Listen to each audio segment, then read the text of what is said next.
तो आज हम बात करेंगे to integrate secant square x. अब चूंकि हमने बात की थी जो इंटीग्रेशन जो है वो ऑपोजिट ऑफ डिफरेंशिएशन है, ठीक है। तो यहाँ पे मैं लिखूंगा डिफरेंशिएशन, डिफरेंशिएशन, डिफरेंशिएशन, ठीक है।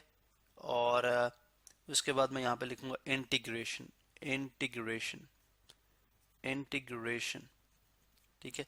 अब हमने ये बात भी स्टडी कर रखी है कि अगर आप जो है वो लेट से करते हैं डिफरेंशिएशन करने जा रहे हैं। अब हम देखना है कि किस फंक्शन की डिफरेंशिएशन करो तो सीकेंट स्क्वायर एक्स आता है।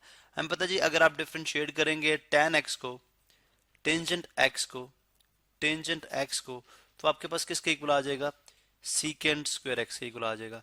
इसका मतलब है अगर आप सीकेंट स्क्वायर एक्स डीएक्स को इंटीग्रेट करेंगे तो आपके पास टेंजेंट एक्स आ जाएगा। हमारे पास किस क्या आ जाएगा, टेंजेंट एक्स, ठीक है।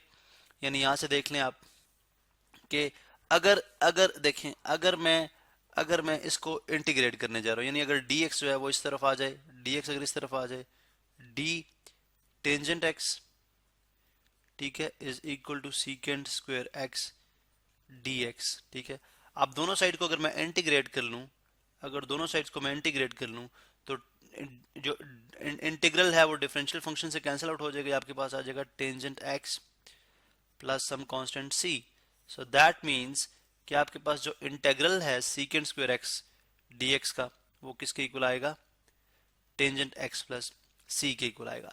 अब अगर आप ये देखना चाह रहे हैं कि tangent x is equal to secant square x कैसे है, इस पे अगर हम जस्ट एक ओवरव्यू ले लें, ठीक है, ओवरव्यू ले लें तो आपको इस तरह से समझ आ सकती है जी कि लाइक अगर आप u by v formula apply करने जा रहे हैं, ठीक है, u by v formula apply करें अगर आप, यानी क्वोशिएंट फार्मूला ऑफ डिफरेंशिएशन, ठीक है।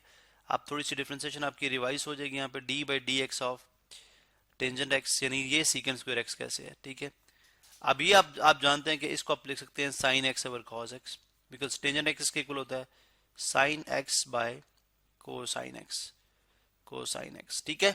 अब अगर आप देखें तो कोसाइन एक्स का स्क्वायर, लोअर फंक्शन का square, cosine x square, lower function as it is यानी cos x as it is, times derivative of upper function, sine x का डेरिवेटिव क्या होता है, कोसाइन एक्स ही होता है, minus sign lower function as यानी upper function as it is sine x as it is, derivative of lower function यानी lower function का डेरिवेटिव कोसाइन एक्स का क्या होता है, minus sine x.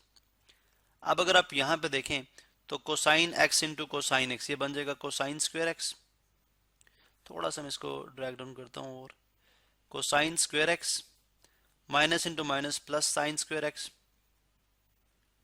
Divided by cosine square x.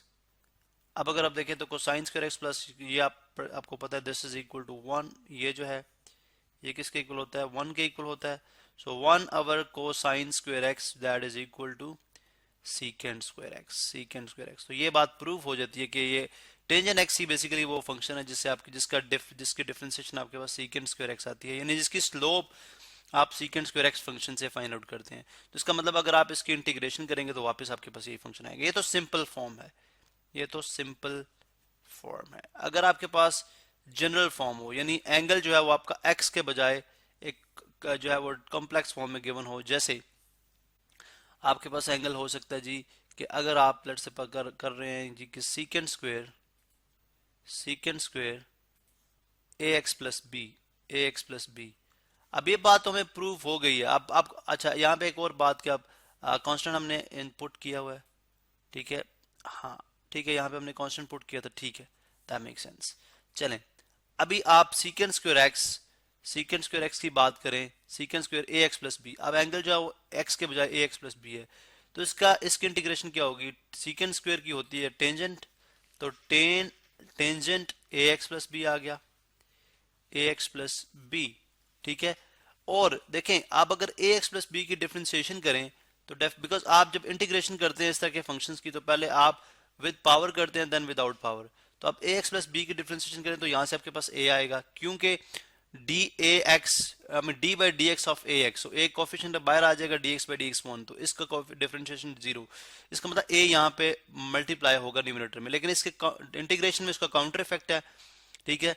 तो उसमें यहाँ पे क्या कर देंगे हम 1 ओवर ए को मल्टीप्लाई करेंगे या ए को डिवाइड कर देंगे, तो ये जो इंटीग्रेशन बनेगी, ठीक है, ये कहलाएगी आपके पास जनरल फॉर्म ऑफ इंटीग्रेशन, ठीक है। सीकेंट स्क्वायर है ए एक्स प्लस बी एक्स की इंटीग्रेशन क्या होगी 1/a tan ax plus B. अगर आप इस फंक्शन को दोबारा से डिफरेंशिएट कर लें, इस फंक्शन को दोबारा से डिफरेंशिएट कर लें, आपके पास यही फंक्शन आ जाएगा, आपके पास यही फंक्शन आ जाएगा।